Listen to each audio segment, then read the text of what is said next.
Welcome everyone to another MUP Short. My name is Mark Zielinski. I'm very excited because we have a very special guest, and we also have a new host that is going to be joining the Mantic Universe podcast stable of fine announcers here at our little broadcast network. So, and I'm going to let him introduce himself. So, Andrew, why don't you go ahead and introduce yourself to the Mantic Universe podcast audience? Hi, everybody. My name is Andrew Carolus, and I have been playing this naval game of shoot 'em up for a very happy amount of time. So I am more than overjoyed to bring you the word, the struggle, news, all the good stuff that's about the ship game produced by Mantic. There you go. Do you play any other Mantic games? Actually, this is my first one. Now, I have seen it over time, and I'm a Games Workshop native, you might say. So, Kings of War was interesting, especially when fantasy went down, and some of those have caught my interest over time. Earlier on, though, the models weren't as interesting to me because it was new. They weren't the highest quality just yet, but the whole universe has been of interest to me, casually, I guess you might say. And once I saw that this came out, I was just like, I need to have it. I love ship games, and I have been wanting something like this for a very long time. So, when I saw it come out, I was just like, gotta have it. Gotta have it. That's awesome. Well, we'll talk a little bit about that here in the remainder of the podcast, and our special guest tonight, Mr. Blake Shrode. How you doing, Blake? I'm doing great. Hello, everyone. Basically, very excited to join MUP and go from there. And like Andrew, I too love naval games, very much so. When Armada came out, I was thrilled. Obviously, I've been playing Kings of War since the beginning, but for me, naval games are a ton of fun. So I agree with you there for sure, Andrew. There you go, Blake. Now, you're being modest. So Blake has officially joined the U.S. Mantic crew. And so can you give us a little idea of what you're going to be doing there for Mantic here? And hopefully the players as well? Sure. The big thing is that basically we're going to try to change up the Mantic convention scene. Pat, our pharaoh who's been running it for a long time, has retired. So we basically are bringing in Rick and I to run the North American events. Rick's going to be running the gaming, and I'm going to be running the booth. And we actually work as a team on most things, and we're really trying to basically increase all the game side, increase how good that is for all the players, and then obviously we're going to try to do stuff for the booth as well. So we have a lot of things going around and new releases that will actually be debuting at shows and things like that. So really exciting things coming forward for the convention scene for Mantic as well. Oh, very, very cool. And Mr. Pretzel Twinkie is still our sales manager or in charge of North American sales? Yeah, Rick and Kyle both do trade sales as well. Rick kind of does, wears many hats. And then...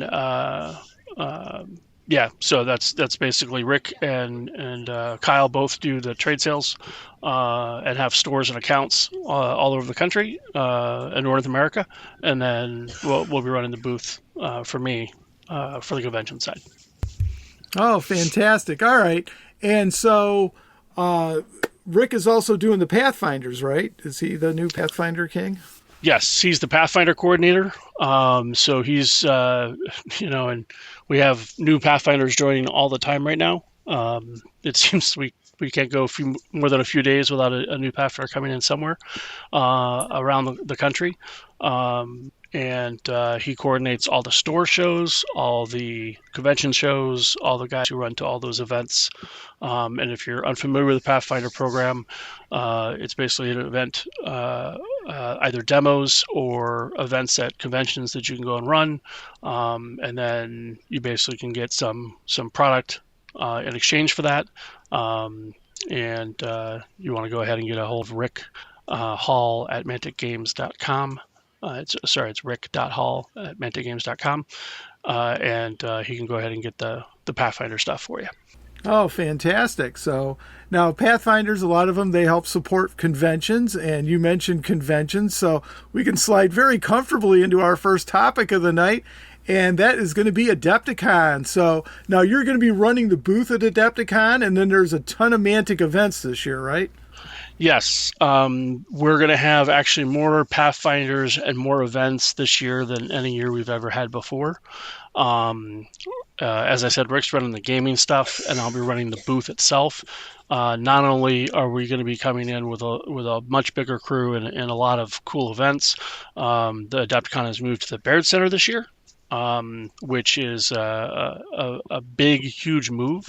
The place is amazing. Adepticon was nice enough to have us in there for an open house several months ago. So I've actually already toured the facility. Gen Con used to be held in that facility. And when Gen Con was held there, it was one building. It's now two huge buildings, and they're connected on top with an amazing convention center on top of it. So wow, that's crazy. Yeah, it's going to be, it's huge. The Adepticon is going to be amazing this year. Not only that, but unlike in years past when you got stuck in the Renaissance Festival, here there are lots of places and things to go and eat that are all within walking distance. You're going to be able to hang out right after the convention as well. It's going to be an amazing time. It really is. There you go. Sadly, I'm not going to make it this year. So, Andrew, are you planning to make it to Adepticon this year? Oh, yes, sir. It's in my backyard this time. So I am actually just outside of Milwaukee, and I'm very stoked that I don't have to get a hotel room. That's expensive. So, yeah, the good news is I'm going to be there. I'm very much looking forward to it. I haven't been to the Baird Center yet. I have done all the virtual tours and stuff, and I'm really excited about it overall because, yeah, like you said, food's a lot closer, which is handy. Everything's just closer and easier to get to. I've been going to Adepticon since back when I was in college. That would have been 2005-ish. Yeah, back when I was in Rosemont, and there was nothing there. But Adepticon has come a long way, and I'm really looking forward to having it close. Yeah, it's going to be a good time. Oh, fantastic. So now we're going to go through the events that Mantic's going to be running at the show, but let's start with the first one, which is the Armada event, Kings of War Armada Blood in the Water. So are you signed up for that event, Andrew, repping Armada? Oh, you're darn right I am. Been going since the first time it came out. 3 years ago? Yeah, 3 or 4 years ago. It's funny because, I had got real excited about the game. I saw I was at Adepticon for the first time. I was like, oh, yeah, gotta go play. So I played. Had a really good time. And none of my other friends had played just yet. But when they had their day off, which was during that tournament, they came by and they checked it out. And every single one of them, I got them all to play and come to the next year's event. Because it's just a gorgeous game. It's really pretty to look at, really simple, really easy to get into. And they just have a ball with it. So then every year since, we just bringing in the crew. Oh, fantastic. So, Blake, can you tell us what Andrew is in store for this year? Because there's still tickets available for the Blood and Water event. I can, and I'm jealous. Armada is actually one of the events that I actually make and get to actually play normally. It's one of those ones where I love it so much that I kind of hold off and actually play in that one instead of run it for the last several years anyway. It's and I actually came in third last year and fourth the year before that, I think, or something like that. Anyway, it was Armada is a blast. It's amazing fun. It is our second largest Kings of War tournament. That's how popular that has been. The ships and the fleets that everybody brings are painted incredibly well. Andrew can probably confirm that. The whole thing looks great. It actually is one of our good flagship events at Adepticon where people actually see what we can do as far as just games in general. We have a nice, fun, clean system with Armada, and the tournaments. I think Dev ran it last year, and I'm not sure he had more than 2 questions about what happened, and that was really, is he in my line of sight type questions rather than an actual rule question. So it's a ton of fun. you're going to face some amazingly painted fleets, and they're all going to be challenging. Every game is going to be challenging, for sure. But Andrew, what fleet do you bring in general? I have no in general, actually. So the first year I brought my Basilians, which, if anybody might remember, they were the ones with the red and yellow strongly colored sails straight out of Bristol, and had a good time with that. But every year I changed it up. So that was first year. Second year I brought my Orcs with their yellow and black painted sails. Actually won best painted for that one, so that was pretty cool. Third year I brought the Ghost Fleet. Yeah, I brought the Ghost Fleet. That one was all 3D printed with clear green. And then I would say I did a little bit of work on them so they had their 3 colors. But other than that, there was very minimal effort on them, which I'll admit to. But they were really fun to play. This coming year, I had purchased some new Twilight Kings, so I want to try to put something together for them. I'm not entirely sure yet, but I'll figure it out. Well, that's one of the great things about Armada is you can play a bunch of different things, and they're all different in how they work, and yet they're all pretty balanced. So you're not offset. I admit I've always played by dust, but I think, was it you who had to take on Adam last year on the final round? No. Final round was me versus Sean. Sean. His, okay. Yeah, and we battled for first, and I took first, so that was cool. Yep. Yeah. Break. Yeah, you ducked me. I didn't get the chance to play you. You guys were on the table ahead of me. I made table 2, but yeah, yeah. But no, it's an amazing event. It really is. It's actually one of my favorites, just because it is a big ship game. But I think what did we have last year? 24 players. Yeah, it's consistently above 20 after the first year. Yeah. So, like I said, it is the second biggest Kings event that we have, and it's exciting. It really is. Yeah. Now, typically you run the big game with Armada. So now we're not going to be playing that this year, right? Yeah, we started a thing a long time ago, doing the big game, Kings of War. And the big game, for anybody who hasn't seen it, is like 22 to 24 feet of table with large armies, roughly 20,000 or 25,000 points aside, fighting across with a whole mess of players. It is designed as a demo. We normally get about 12 guys, six players aside. And most of them have no idea what they're doing at all. And then by the end of the game, they're actually running it themselves. And in 5 hours, we can decide a 25,000 point game, which you could not do with any other system. For sure. Yeah, that's amazing. Yeah, I think that's one of the best perks about these games is that they're really easy to get into and get a grasp of really quickly. Yeah, I mean, Armada's the same way, but for Kings, I always tell people we can teach you how to play in 5 or 10 minutes.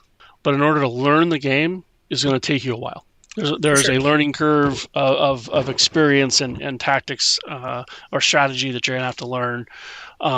There is so much, in Kings, like deployment really matters. Movement is the king of all things. But the basic rules are really easy to learn, but then there's a lot of nuance throughout. Armada's the same way. Kings is that way. For the big game, we get everybody playing, and I always tell people the idea is we're going to teach you how to move, we're going to teach you how to shoot, we're going to teach you how to fight, and that's the big thing. And then they get to move with tons and tons of figures. They aren't going to learn sweeping flank maneuvers or, oblique charges or any of those things. They're not going to learn some of those tactics that are in the game, but they're going to learn how to move everything. They're going to learn how to shoot, and they're going to learn how to fight, and they're going to have a bunch of fun. And that's what the big game is for. I've run that for several years with my son, Kyle. Since I'll be in the booth this year, he's actually running the big game with another Pathfinder named Kyle. So it'll be the two Kyles. And they'll be running that event this year and getting everybody excited about it. We did last year run the big game Armada, which we're going to be bringing back at some point. But unfortunately, since I'll be down in the booth, we needed to concentrate on getting everybody set up for success. So we'll be having to bring the Armada back later. But that was a ton of fun. I don't know if anybody got to see that one, but that was 16 feet of ocean, 6 feet wide, with 250 ships per side, I think, roughly. I did see that one. Yeah. I saw it set up out in the hallway there. I'm like, whoa, what is going on here? And one of my friends actually signed up with his friend, and they went through it and had a whole lot of fun with it. So that's encouraging. Yeah, I was going to ask, did they have fun? That was kind of my big hope, is everybody had fun with it. Sure. One of the nice things to segue into it, as far as that goes, but with Armada, it is one of our vault games, so you can actually get it in 3D print things. That made the big game possible. Luckily, I also had Mike Carter, who's one of is the oldest Pathfinder that we have. He donated a bunch of ships as well. So it was a whole mess of ships that I built and painted up, and some of Mike's. And, I must say, actually, I think everybody who did that game had a blast. It was really kind of cool. We did it as a demo as well, so people who didn't know what they were doing could actually start playing and have fun with it. And like most of the King's games, they basically started playing, and then by turn 3 and 4, they pretty much knew what they were doing. Armada, of course, how ships interact, there's a little bit more involved, so I had to be a little bit more hands-on for that. But I think everybody had a blast. We sure did sink a heck of a lot of ships, and had a whole mess of people who accidentally rammed into each other. Sometimes you just can't avoid it. Yep. That's right. When you don't, when you have 250 ships smashing together, there's going to be some carnage. That's for sure. Well, you would expect that in real life too. So, it was just a head-on rush. So it was a lot of fun to look at. So how did you get all those ships ready? That's a lot of painting, Blake. Yes. Well, the big thing is you have to get the ships I don't know exactly how much. I've been buying some ships from Mantic for a while, and then of course the Vault came out, and I love these huge games, so I said, I want to do this big game. Went ahead and printed up a bunch of the fleets that I could get, the early ones that I could get the Vault for, and then I started painting them along with my daughter, as a matter of fact. Matter of fact, she was a trooper. One night she was up at like 12:30 at night painting sails right before Adepticon, because we were trying to make the sails look a little bit nicer. But we got 200 or so ships on each side, and then we added what Mike had as well, so it got us up to 250 ships a side. But yeah, I used my Dust fleet, which is my big fleet, and I actually have a lot of ships for that. So that I can bring every combination of ships that I possibly would want. But then my daughter painted all the dwarf stuff. We had Basilians, and just went kind of crazy. And then the orcs as well. And my daughter did all the orc sails. So if you saw those orc sails, how nice they looked, those were all her. Well, fantastic. Well, hopefully we can have you back to talk about printing and painting ships. Yes. Yeah. I think that would be a lot of fun. So what's the plan? You're running the booth, and we get people excited in Armada, and so how do we take it to the next step for somebody that, is interested in the game? Well, if they go onto the Mantic Games website, at manticgames.com, on the upper left-hand corner, you have the Vault. And what we have done is released Armada through the Vault. So ships have all been released through there, so that you can go ahead and make whatever fleet you'd like. The guys who run the Vault, Clive and the guys, have actually started introducing new ships, which Andrew probably is pretty familiar with. Yeah. But they've added in some more ghost ships. Some of the bigger ships as well, and there is more planned as well. Armada is not going to to stop stuff. Unfortunately, Clive is not telling us what is coming forward soon, but there's going to be a spattering of releases throughout the year, hopefully, from that to keep everybody interested and excited, and add things to the game as it goes through. It's actually pretty exciting because it's not something that we can develop all the time. Unfortunately, you can only do so much as a company. But this way, everybody has access to Armada and can play. I don't know. I'm sure Andrew has taken advantage of that and has all the ships ready to go as well. But I don't have all the ships. I don't have a printer myself, but I do have a good friend who has been doing all of my printing for me. So I don't have everything. There's not everything I'm interested in, but the stuff I do really like, or as is coming up with Adepticon, my wife was like, "Oh, I need a new fleet for next year," and well, we need a new fleet, so I'm going to be getting her a new one. Well, that's cool. Yeah, no, that's one of the great things about it is as a vault game, you're basically restricted just by how much time you have to print them out and paint up a new fleet and go crazy. And if you want to try those really crazy ideas of bringing a whole mess of small little ships, you can if you wanted to. Or if you want to do a gigantic game like I did, you can do it using the vault. So it's actually really kind of very cool, and have all the rules and everything else available as well. That's the great thing about a vault game. Absolutely. And this is really the first vault game, so to speak, that we're trying to keep going forward for Mantic. I mean, it's the prototype in my mind of, we're going to promote it, we're going to keep it going, because it's a great game and you don't want it to go anywhere and you want to release new content. And if somebody gets into the game, they'll sign up for the companion, and, if they're interested in a fleet, they have to at least pick up 2 of the STL packs.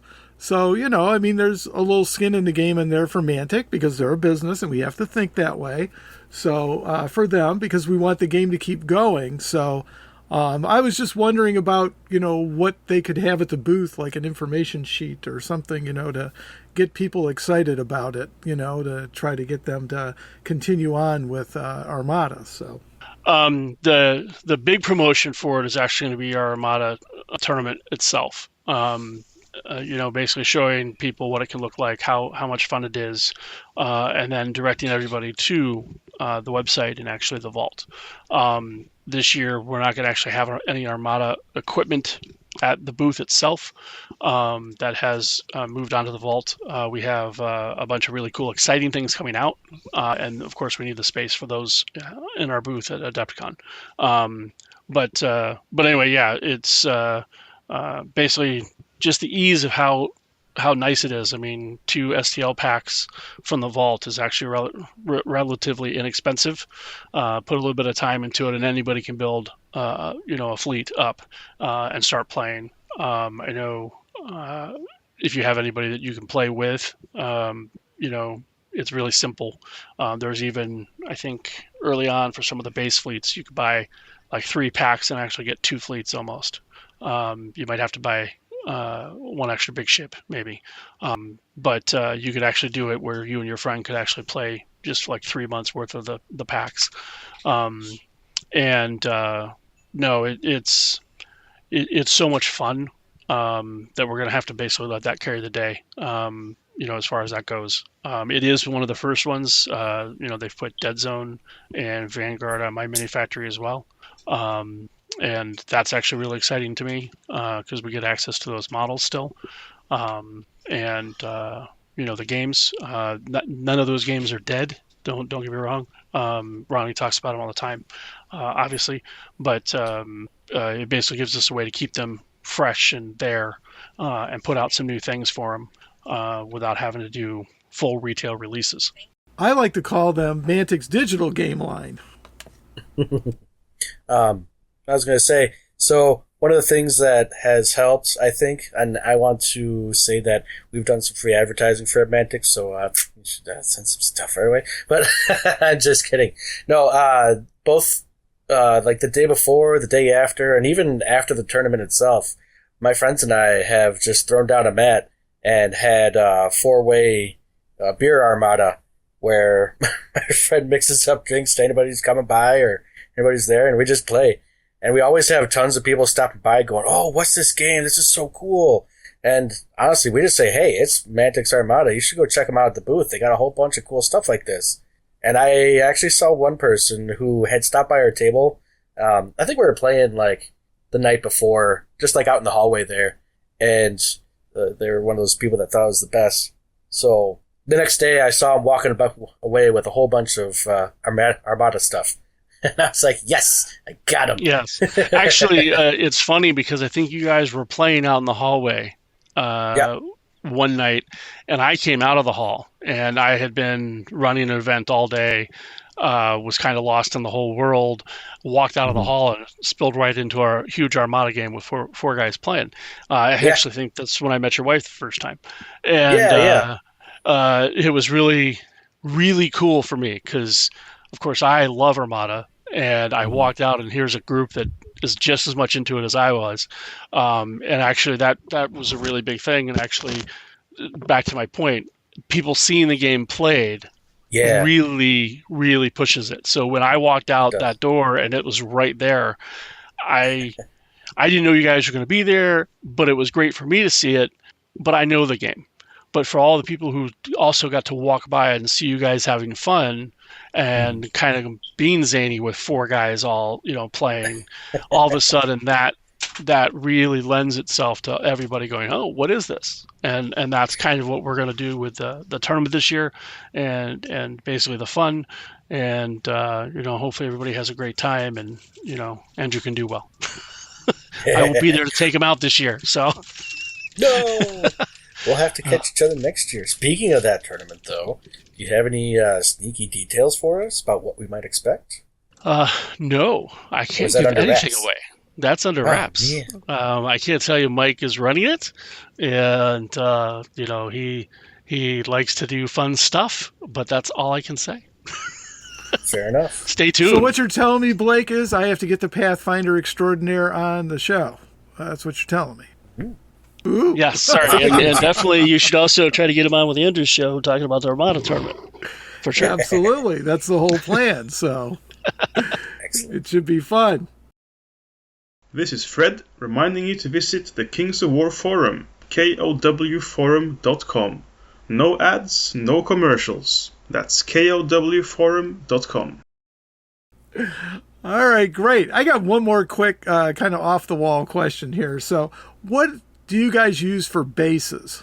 Blake, you can go first. Well, I actually use Shogun, and they laser cut magnetic bases for me.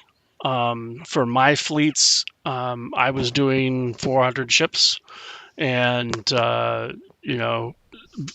basically boats are kind of vulnerable, and you have to be very careful of them. So I actually got a bunch of miniature cases with magnetic trays. I use magnetic bases on all of them, and then I put waves on them using basically a mix of glue and Mod Podge, and I just carve bases into it, and then I have a little bit of water effect that I use. It's the Vallejo water effect. Gives it like a white foamy bubble thing. But that's how I do my bases. There are some that you can get out there in 3D print as well that have cool waves and everything else. But for me, I go old school with magnets because I want to be able to have my fleets, and if I need to hang them upside down, I can. And they're protected. I can put them in close to each other, but I'm not going to snap off sails. Oh, don't get me started on snapping sails. Anybody who saw me putting together the big game for Armada right before the big game played, I had probably 50 masts I had to glue on. And that's with magnets and trying to be careful of all the masts. That's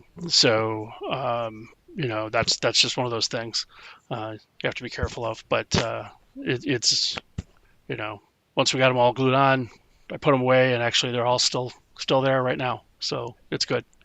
That's why I use the magnet trays. I don't know what Andrew uses, but that's what I do. Well, we're going to ask him right now. Andrew, what do you use for bases? I use Guts and Glory. No, I basically just stick to the basic stuff. So the MDF boards that come with them. That's just what I use. It's the most convenient thing, so that's what I grab. And yeah, I do some texture stuff on top. I use the AKFX weathering stuff. Well, obviously not weathering because it's not the same kind of model. But the like the AK terrain diorama stuff for like water effects, I really like their foam effects. Basically, what I do is I paint the base blue. I add in some foam effects just to add a little bit of texture, and then I do extra layers of blue, texture it to, or not texture, but layer that on so it looks like deeper water and stuff like that. But really, it comes close to the colors of the official bats, just because it looks really neat altogether. So that's what I do for pretty much most of the bases. I was wanting to tinker with some 3D prints bases that I found, I think on Cults or something. Basically, somebody did all of the fleets, so you have like each individual ship in a fleet has its own special base. You can just plonk it on. Comes with everything sculpted on, ready to go. You just got to paint it. I thought about that. I just haven't really downloaded that yet to try it out. Those are the ones I was talking about because I've seen those and they look great, and I want to try them, but I haven't actually done them yet. But because I'm going to have to do those bases and put a magnet underneath them anyway. But for me, it's the same thing. I look at them and go, "Wow, I want to try that. I want to do it. I have not done it yet." But yeah, I also like mine. I tend to do I put all my bases down and do a mix of blues with spray paints and add different colors and textures to the water. And then when you add in that foam, it really layers in. That's the chef's kiss right there. Yeah, exactly. So it's the same basic thing that I do with mine, and it kind of layers in. If you do it kind of over the deeper water, it makes it look like a wave that's just crashing. And then if you do it under the thinner water, you could put the foam down lower to make it look, like something's underneath, ready to bubble out and kill things. Yep. It's great. Now, I will admit though, I had been wanting to try their acrylic bases too, just because I like the look of them. I was like, man, if I put something on there, it's gonna look kind of goofy in its own way, like regular stuff. So that's why when I finally did find some of the bases for like super cheap, they're on sale somewhere. I'm like, okay, I have them now. I have to do something. I was sitting there, I was thinking for a while, just couldn't come up with anything. Then they came out with those ghost ship rules, and I thought, ooh, I'm gonna do minimal effort. So it's all part of that minimal effort fleet I did. But I still tried to make it look cool. But yeah, I just printed clear resin ships on clear acrylic bases with basically everything was all pre-made for me. All I had to do was do the final touches. Yep, and then figure out a way to make it 3 colors, right? Make it 3 colors. But the acrylic bases are great for anybody who wants to get started. I probably like you fell in love with naval games back when it was Napoleonics, and everybody was everybody around me was sculpting in their own waves and everything else. So that look to me is kind of really cool. And then I don't know about you, but I coat all my stuff with Mod Podge gloss. So it actually looks wet and is actually well protected and doesn't fade. I just give it gloss coat myself. Nice and simple. Yep. Okay. Yep. Oh, very, very cool. Well, I am doing the 3D printed ones from Cult 3D. So I did get the, and I'm not a big foam expert or something like that. So another topic has just been created that we'll be talking about, and it's a little more. You guys gave us the bases and the foam and all that, so we'll have to dig into that a little further. So we'll have to see if we can get that worked out. But very, very cool. All right. So now there's more going on at Adepticon than Armada for this coming year, right, Blake? So after the Armada, so we've got Firefight, I think, coming up. Yep, there's Firefight. There's also Dead Zone. There's Ambush. And then there are a ton of Halo events. Halo being one of our newest games. So Halo Flashpoint has a bunch of draft events, which unfortunately I think at this time have sold out. And then we have other events that are actually still open every single day of Adepticon. Including the Friday Night Nationals, which is the first U.S. national tournament, and that is on Friday night, and already has a whole mess of people signed up for that. As another aside, actually, the 405th, which is the Spartan cosplay group for Halo, are actually be sending some members there. So we're going to actually have some Spartans. And you might end up having to play a Spartan in real life in the game. And actually, it's been really kind of cool to get to know those guys because they are all now playing the game as well. And for several of them, they've never played a miniature game before. So this is their first go at it.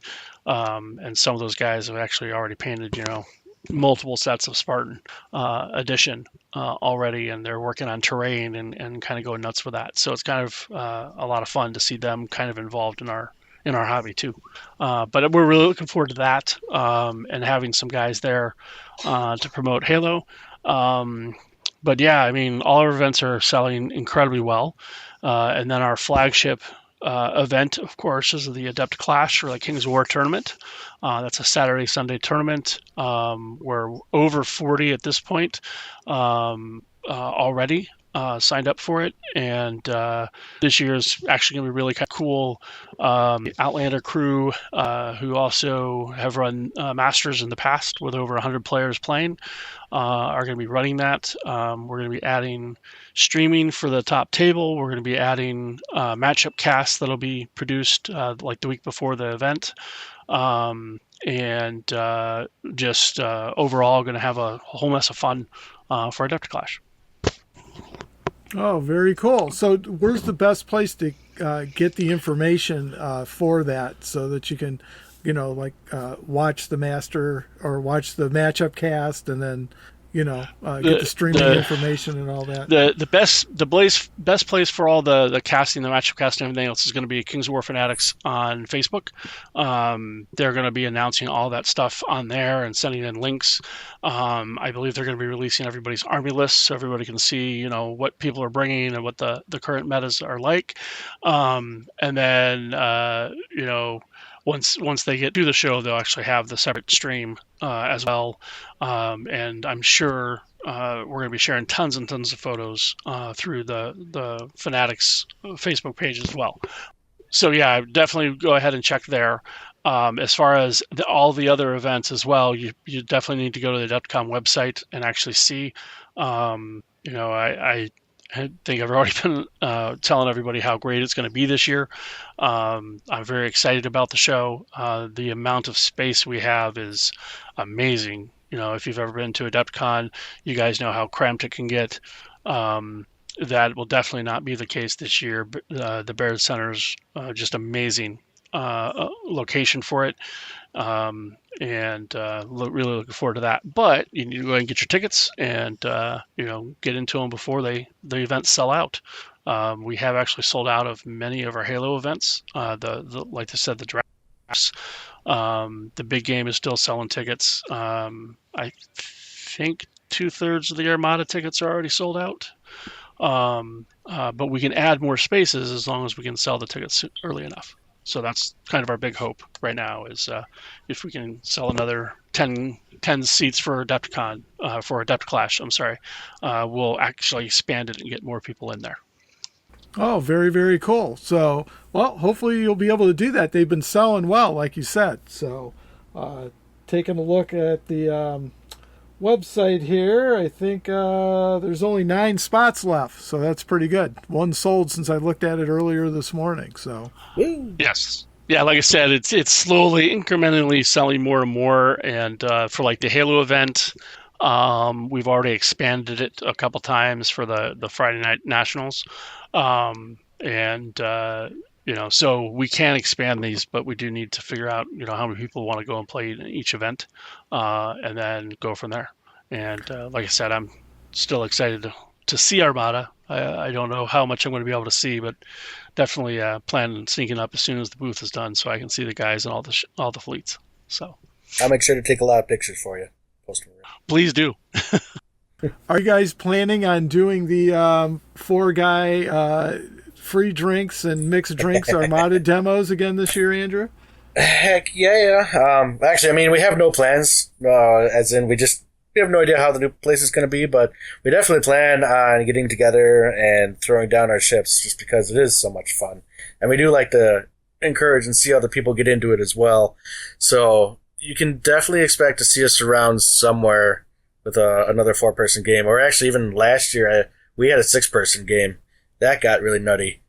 That was messy. It took a good time, but yeah, we still had the drinks on tap, and yeah, super fun. Can't say enough good things about this game. There you go, Blake. Hopefully we'll get you a game in at Adepticon. So Yes, that's my hope, is I get some games in the evenings with somebody anywhere. So yeah, I'll definitely try to see if we can hook that up. Excellent. very, very cool. All right, and then for Kings of War, we have a new style of event this year too. So Kings of War pairings tournament. Yes, I've kind of held off on that one just so we can kind of go over it. It's a little bit of a different tournament.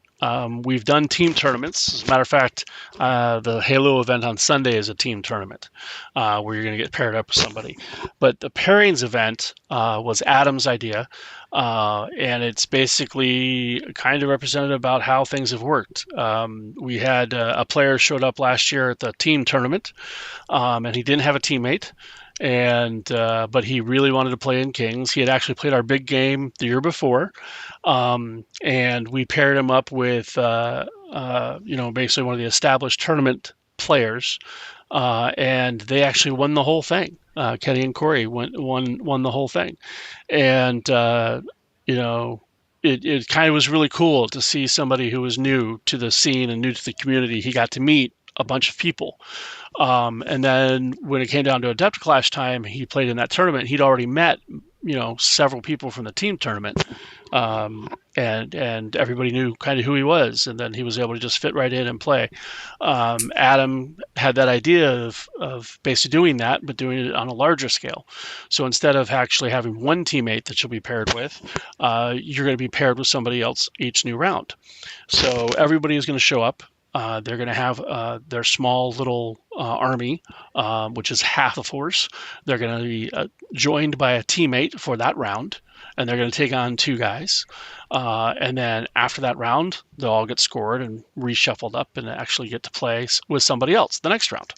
And so we're calling it the pairings event, and it is it's kind of really cool. I can't wait to see how it all works out and plays out for everybody.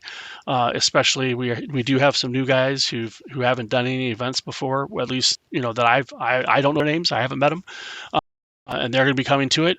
So I think it's going to actually work really, really well as an intro into Kings and all the concepts for all of our armies, and then I'll also hopefully get them to see Ambush as well. So we'll get to see it, get it all together.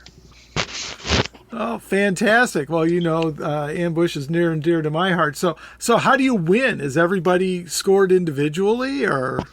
Yes. Obviously, you're effective with your teammate. You basically are going to be scored on how well you do throughout.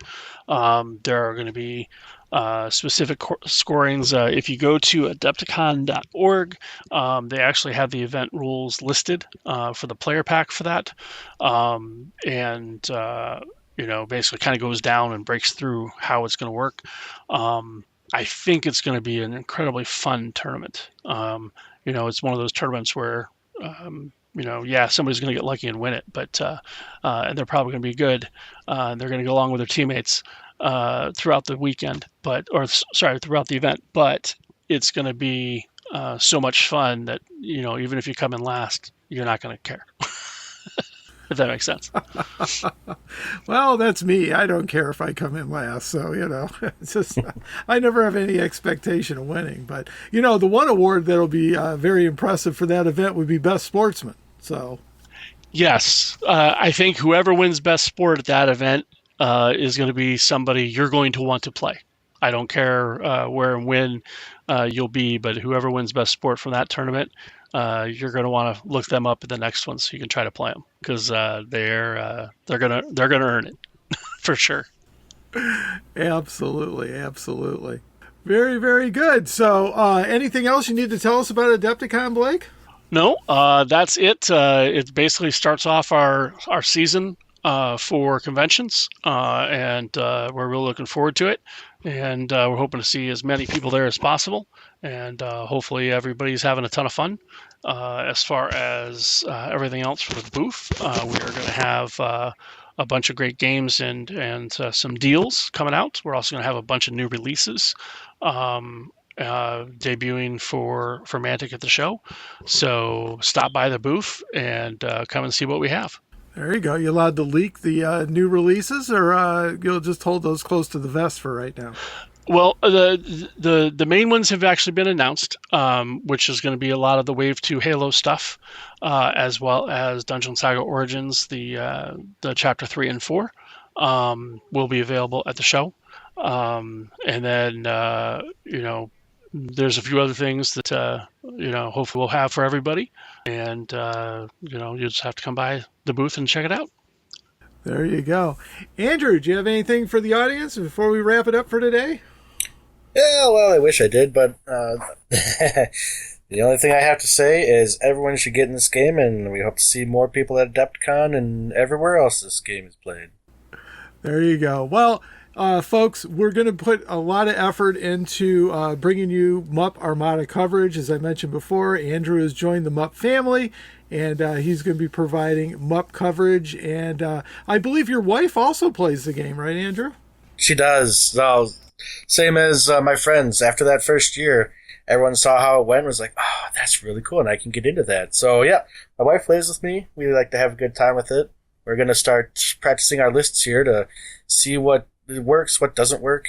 Like I said, I'm going to be picking up some Twilightkin, and she's going to be starting the Abyssal Dwarves. So, should be fun. The Abyssal Dwarves. Wow, you better watch it, Andrew. Those Abyssal She's been Dwarves doing can be dwarves tough. the last few times, so Yeah. Abyssal Dwarves, it's a nice transition, just, with an evil mustache. Yeah, I got actually fortunate against your wife, Andrew, in the last round last year. Okay, cool. Basically, I got to play her.